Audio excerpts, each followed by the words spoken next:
Mazhar Khan Loralai division से मेरा ताल्लुक़ है। मैं तकरीबन हार्ड बॉल क्रिकेट अपना करियर जो है वो 2017 से स्टार्ट किया है। बहुत खुशी हुई है इस तरह के इवेंट्स देख के।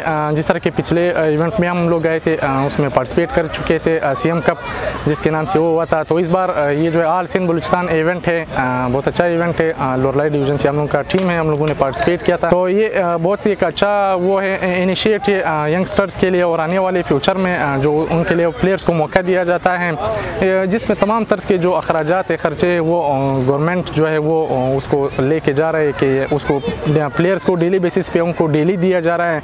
उनका आना जाना खर्चा सब कुछ वो जो है वो गवर्नमेंट पे होता है। मैंने तकरीबन 97 रन बनाए, लेकिन हार्ड लक हम लोग हार गए, न जीत सके। खैर वो तो हार जीत गेम का हिस्सा है, लेकिन मैंने अपना एफर्ट कर दिखाया। जितना मुझसे हो सके तब मैंने वो कर दिखाया, लेकिन वो ना हो सका। एक तो ये है कि दोनों सूबों में अच्छे क्रिकेटर हमें देखने को मिल रहे हैं, उनके साथ कुछ बातचीत हो रही है, सीखने को कुछ मिल रहा है। ये खुशी की बात है कि सिंध से जितनी भी टीम्स आई, कराची, हैदराबाद, जो भी जितनी भी डिफरेंट वो टीम्स आ रहे हैं, और बलूचिस्तान से जितनी टीम है इनकी आपस में एक अंडरस्टैंडिंग हो रही है, एक दूसरे से वो कुछ सीखने को मिल रहा है।